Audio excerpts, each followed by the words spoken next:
Rendez grâce au Seigneur, il est bon. Éternel est son amour. Oui, que le dise Israël, éternel est son amour. Que le dise la maison d'Aaron, éternel est son amour. Qu'ils le disent ceux qui craignent le Seigneur, éternel est son amour. C'est le psaume 117, le premier verset. Chers amis, nous sommes toujours dans la joie de la résurrection de notre Seigneur Jésus-Christ. Je vous souhaite à tous la bienvenue à ce numéro de Dies Domini. Loué soit Jésus-Christ. Eh bien, nous sommes au deuxième dimanche de Pâques et c'est aussi le dimanche de la Divine Miséricorde. Et l'Église Mère nous propose de méditer en ce dimanche l'Évangile selon Saint Jean, au chapitre 20, du 19e au 31e verset. Et pour les commentaires de ce jour, je suis avec le Père Cyril Noukafou. Il est de la paroisse Notre-Dame de la Miséricorde. Je crois que c'est pas un hasard. Notre-Dame de la Miséricorde de Yokwe Aglégan. Bonjour mon Père. Bonjour. Comment est-ce que vous allez? Je vais très bien, vous. Je vais bien aussi. Voilà. Et bienvenue sur le plateau de Dies Domini. Merci beaucoup. On est très ravis de vous recevoir. Plaisir partagé. Alors mon Père, je vous demanderai de nous lire l'évangile de ce dimanche et juste après, nous allons enchaîner avec les questions.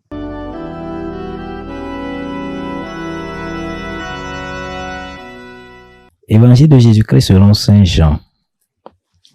C'était après la mort de Jésus, le soir venu. En ce premier jour de la semaine, alors que les portes du lieu où se trouvaient les disciples étaient verrouillées, par crainte des Juifs, Jésus vint et il était là au milieu d'eux. Il leur dit, la paix soit avec vous. Après cette parole, il leur montra ses mains et son côté. Les disciples furent remplis de joie en voyant le Seigneur. Jésus leur dit de nouveau, la paix soit avec vous. De même que le Père m'a envoyé, moi aussi je vous envoie. Ayant ainsi parlé, il souffla sur eux et il leur dit, recevez l'Esprit Saint. À qui vous remettez ses péchés, ils seront remis. À qui vous maintiendrez ses péchés, ils seront maintenus. Or, l'un des 12, Thomas, appelé Didyme, n'était pas avec eux quand Jésus était venu.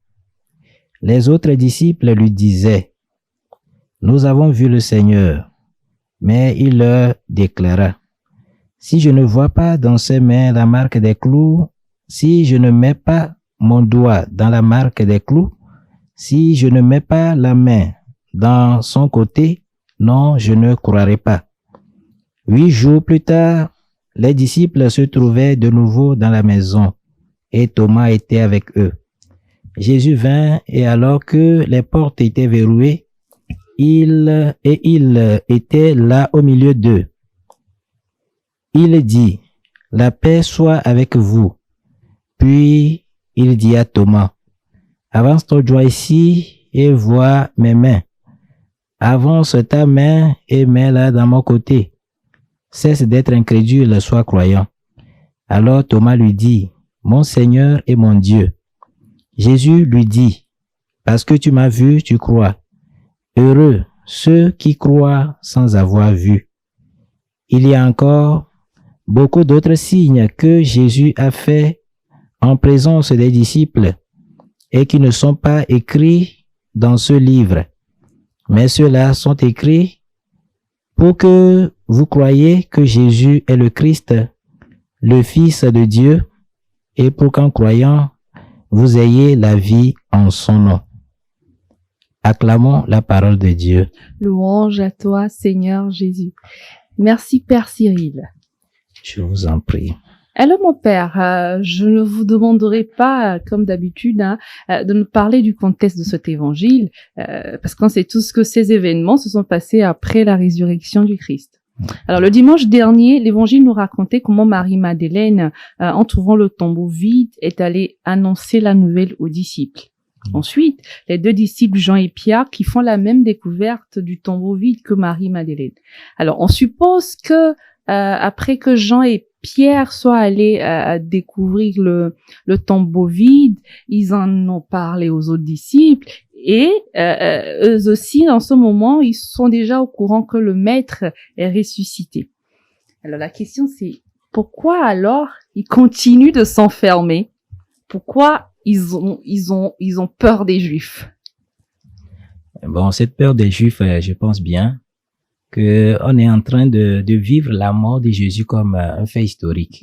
Alors, comme tout le monde, notre maître est mort. Ouais. Voilà, historiquement, il y a quelque chose qui est passé. On nous parle de la résurrection. Bien sûr qu'il y a quelques témoins qui ont vu les faits de la résurrection. Et ils en ont parlé, bien sûr. Mais le maître même n'était pas encore arrivé. Voilà, ils attendaient que le maître se montre. Voilà. Et c'est ce qui va se passer dans l'évangile de ce jour. Alors, avant même que le maître n'arrive, il y avait toujours la crainte. Les partisans de celui qui avait été tué, je pense qu'il y a la suite historique de ce qui s'était passé. Le maître a été tué, il faut chercher les disciples pour que ce qui se faisait, ce qui se répandait ne continue pas. Voilà, donc cela explique vraiment la peur de ces disciples-là. Pourquoi voilà. ils sont enfermés. Voilà. D'accord. Alors, quand Jésus apparaît aux disciples, le texte nous dit qu'il souffla sur eux. Déjà, mon père, vous imaginez à la place des disciples, vous êtes là, enfermés, la porte bien fermée, et puis le maître qui apparaît au milieu. Quand il était avec eux avant sa mort, je pense pas que c'est quelque chose qui s'était déjà passé. Ils étaient toujours ensemble, ils mangeaient ensemble, ils partaient évangéliser ensemble. Mais là, le maître qui d'un coup apparaît au milieu d'eux, alors que là, les portes qui sont fermées, je crois déjà qu'il y a une peur. Alors là, le Seigneur qui leur dit, recevez l'Esprit Saint. À qui vous remettrez ces péchés, ils seront remis. À qui vous maintiendrez ces péchés, ils seront maintenus. Alors, on a envie de comprendre cette phrase. C'est vrai, d'aucuns disent que c'est de là qu'est né le sacrement de la réconciliation, mais pour nos frères et sœurs qui ne sont pas catholiques comme nous, j'ai envie qu'on puisse expliquer en fait ces phrases que Jésus a prononcées. Est-ce que réellement c'est en ce moment que le Seigneur donnait le pouvoir aux disciples, ou bien est-ce que les disciples avaient vraiment, comme vous aujourd'hui, qui êtes les représentants des disciples, vous avez vraiment ce pouvoir de remettre les péchés de nous, enfin des autres frères, et quand vous les remettez réellement, c'est remis au ciel. Est-ce que vous avez ce pouvoir de retenir les péchés, et est-ce que c'est là que le Seigneur a donné ce pouvoir? Ah oui, bon, avant d'aller à la réponse de cette question, je pense que vous avez parlé d'une réalité qui est très importante, le fait de souffler sur les apôtres. Et je pense que cela nous renvoie au début, au niveau de la Genèse, quand Dieu a créé l'homme, il a soufflé, voilà, et c'était le signe du don de vie. Et le souffle là, on dit, l'Esprit Saint planait sur les eaux à la création. Donc c'est une manière de Dieu de communiquer la vie. Voilà. Donc quand Jésus souffle de nouveau sur les apôtres, c'est pour ouvrir à une nouvelle vie. Voilà, la vie que nous recevons de la résurrection de Jésus-Christ.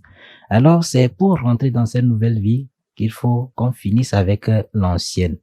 Donc du coup, il y a quelque chose qui va ouvrir à quelque chose de nouveau. Voilà. On dit, vous avez parlé du sacrement de la réconciliation, mais avant ça, c'est pas le premier sacrement en ce moment qui devait faire la rémission des péchés. Il y avait d'abord le baptême. Voilà, il y avait le baptême d'abord. Mais disons d'abord que Jésus était en train d'annoncer déjà qu'il faut finir avec quelque chose qu'on faisait avant, c'est-à-dire le péché, pour rentrer dans la vie. Et ça devait venir d'une décision de chacun pour rentrer dans une logique. Et il a donné le signe de cela. L'Esprit Saint qui a été donné, c'est ça qui est dans le déploiement de tous les sacrements. Tous les sacrements, il y a vraiment le changement qui s'opère. C'est sous la force de l'Esprit Saint qui est posé sur le ministre qui célèbre le sacrement. Voilà.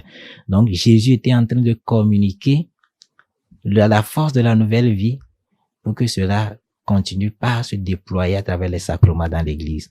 Et vraiment, je peux dire réellement ici que à travers le pardon que le prêtre annonce ou bien énonce dans le sacrement de la réconciliation, celui, le pénitent qui est devant lui, trouve véritablement le pardon de ses péchés, les péchés surtout qu'il a confessés véritablement et sincèrement.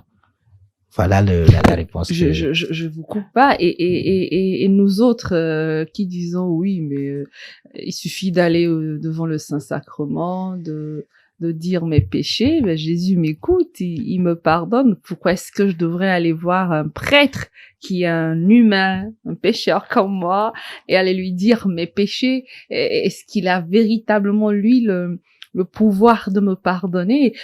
Comme je l'ai dit, je peux tout autant aller devant le Saint-Sacrement ou bien juste aller à l'église, me recueillir et dire sincèrement mes péchés à Dieu qui m'écoute. Je lui demande de me pardonner et bon, là, il me pardonne. Est-ce que ça peut se faire aussi ou il faut forcément passer devant le prêtre? Ok, merci pour la question. Et je dirais que il y a d'autres lieux où nous recevons le pardon de nos péchés. Par exemple, au niveau de la célébration de l'Eucharistie. Nous commençons toujours par le confiteor. Oui. C'est une disposition de se préparer à entrer dans le mystère, dans la célébration de ce mystère-là qui est l'Eucharistie. À toutes les assemblées de prière, pour la plupart, normalement, il faut commencer toujours par une purification de soi. Voilà. Mais la foi de l'Église nous montre que surtout pour les péchés qui entraînent la mort, c'est-à-dire les péchés graves, quand on dit la mort, c'est-à-dire la mort de la vie avec Dieu, il faut toujours faire la démarche de la confession. Dans la démarche de la confession, je pense que l'Église est tellement sage que toute la démarche qui est mise, il y a une partie de ça que les gens font aujourd'hui au niveau chez les psychologues. Confier une partie de leur vie ils ont vraiment un réconfort. Ouais. Voilà. Donc, du coup, il faut quitter le fait d'être dans une démarche concurrentielle pour dire que voilà, nous ne faisons pas ça. Ça veut dire que ce que ceux-là font est mauvais. Il faut qu'aujourd'hui, nous sachions dire la vérité à l'un ou à l'autre. Venir dire quelque chose qu'on a fait avec l'espoir que nous serons pardonnés, c'est parce que c'est celui vers qui nous venons qui l'a institué. C'est Jésus même qui l'a dit. Tous ceux à qui vous remettez les péchés, ils leur seront remis. Voilà. Puisque c'est lui qui l'a dit. À la source de tous les sacrements, c'est Jésus qui en est l'initiateur. Ouais. Voilà. Donc, du coup, il faut faire cette démarche-là avec la foi. Celui qui vient sans la foi, je pense que il lui reste quelque chose. Voilà. Mais, comme l'Église toujours nous l'enseigne, aussitôt que nous venons à un sacrement, quand l'action est posée comme l'Église l'a dit, il y a toujours les effets qui suivent cela. Donc, chaque fois que nous approchons de ce sacrement-là, c'est vrai. Maintenant, par exemple, il y a une question que j'avais reçue quelque part un jour. Nous qui sommes dans des situations irrégulières, comment pouvons-nous, puisque nous n'arrivons pas à participer à oui, c'est une question très importante. À la confession. Comment pouvons-nous avoir la rémission de nos péchés? Moi, je dis que la première voie, c'est qu'il faut aller, comme l'Église l'a dit. Qu'est-ce qui t'empêche? Trouve la solution pour que cet empêchement quitte en fait ta vie. Voilà. Mais l'autre, c'est que avant de pouvoir vraiment résoudre totalement cette solution-là, si tu as vraiment quelque chose qui pèse sur ta conscience, va voir un prêtre.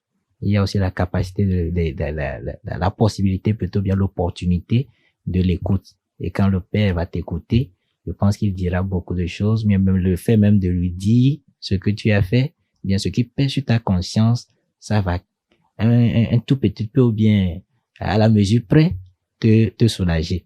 Et même pourquoi on ne peut pas dire, puisque c'est Dieu qui opère, s'il voit même dans la vérité de ta foi, tu peux. Ça, je le dis pas d'une manière, mais je peux l'affirmer, quoi. Selon la vérité de ta foi, il peut te sauver à partir de là. Justement, Voilà. mon père, je veux pas peut-être qu'on s'éloigne trop du sujet, mais c'est un point très important. Donc, ça veut dire que des personnes qui sont en situation irrégulière, ils peuvent pas aller dans ce sacrement de réconciliation si une personne, je dis n'importe quoi, deux couples qui sont mariés, mais pas encore à l'église. Est-ce qu'ils peuvent pas se confesser ou voilà, toute autre personne qui est dans une situation irrégulière, est-ce qu'ils peuvent pas se confesser comme le font les autres qui vont à la table sainte et accueillir le pardon de Dieu? Est-ce que on peut aller se confesser sans pour autant aller à la table sainte? Non, pas vraiment. pas vraiment, parce que en fait, quand tu vas à la confession, c'est une manière de trouver vraiment la possibilité. La pénitence va de pair avec l'Eucharistie. Okay. C'est de trouver l'opportunité de t'approcher, voilà, du repas de l'assemblée. Faire communion, c'est en fait partager un repas où nous rentrons dans l'unité. Mais pas ta condition, bien ta situation, toi-même tu t'es coupé de cette unité-là. Donc, le pas qui est important à faire, c'est que tu vas régulariser la situation. C'est que il y a déjà la plaie de cette excommunication qui est toujours présente.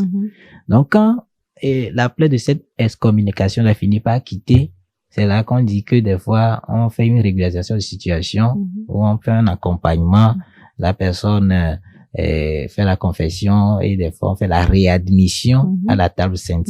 Mais si la plaie demeure, c'est-à-dire tu es toujours avec la personne, je pense que la meilleure chose à faire, c'est de programmer la fête du mariage.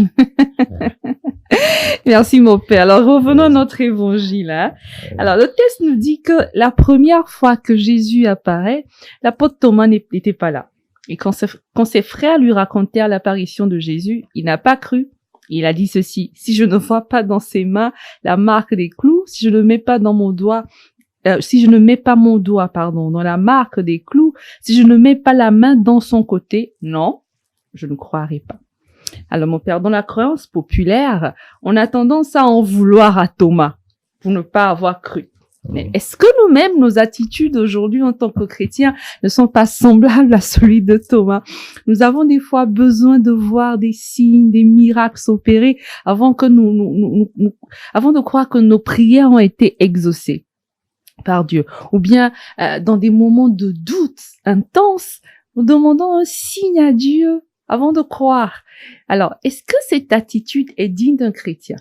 Notons que après avoir douté, et quand le Christ lui est apparu, Thomas, il a fait une grande profession de foi. Il a dit: mon Seigneur et mon Dieu. Ce qui veut dire que il a dû voir avant de croire. Alors aujourd'hui, est-ce que nous, chrétiens aussi, qui avons ces attitudes de l'apôtre Thomas, est-ce qu'il faudrait nous en vouloir de vouloir voir des signes avant de croire, ou bien le bon chrétien doit faire comme les autres apôtres, on doit croire sans avoir vu? Ok, merci pour la question. Mais avant de répondre à cette question-là, je m'en vais poser une situation. Si Thomas n'a pas cru que Jésus était là réellement, c'est que cela amplifie même la réalité atroce que le maître a subie. Disons que c'est une vérité historique. Jésus était mort réellement. C'est-à-dire, nous ne disons pas seulement que il s'agit du Jésus de la foi, on nous a dit non. C'était dans l'histoire. Comme aujourd'hui, se pourrait que quelqu'un subisse quelque chose devant nous. Voilà. Ce que Jésus a subi, je pense que c'est ça qui fait croire à Thomas que ce que moi j'ai vu là, je suis pas sûr que vraiment la résurrection là soit possible. Mais nous voyons là la puissance de Dieu qui a pu ressusciter Jésus. C'est-à-dire ce que les gens ont vu de ces personnes-là, et ça va nécessairement leur donner le doute de croire que vraiment il peut se relever de cela. Voilà. C'est un essai d'interprétation, bien de compréhension de ce que le texte nous a dit. Et je dirais aussi que Jésus ne s'est pas précipité pour dissiper ce doute-là. Il a attendu 8 jours. Et les 8 jours-là, je pense, la résurrection est arrivée le premier jour de l'œuvre de Dieu. Ça veut dire que Dieu avait recommencé c'est une nouvelle création. Voilà. La résurrection de Jésus, c'est dans le but de faire, ou bien de restaurer la création. C'est pourquoi le sabbat est passé. Le jour du repos de Dieu était passé. Voilà. Et le 8e jour, il est encore venu. Voilà, c'est le 8e, en ce jour-là qu'il a soufflé. Voilà, comme une manière de communiquer encore la vie. Voilà. Mais dire que le doute là doit rentrer dans une certaine culpabilité à infliger à Thomas. Je dirais peut-être, mais des fois on peut aussi se passer de cela pour tourner un peu la lumière de la chose sur nous-mêmes. Thomas était en train de représenter presque nous tous. Oui. Je sais que un temps soit peu, même peut-être dans votre vie personnelle, il y a des moments aussi que vous savez que Dieu est là, mais vous doutez un peu. Absolument. Voilà. Donc Thomas nous représente et nous demande que à chaque fois que nous serons dans ces situations-là, de ne pas oublier que quand Jésus promet, il est toujours là. Et puisqu'il est fidèle, la fidélité de Dieu, on ne peut même pas en discuter, parce que il a dit et il le fait toujours. Dieu n'est pas infidèle, c'est nous qui sommes infidèles.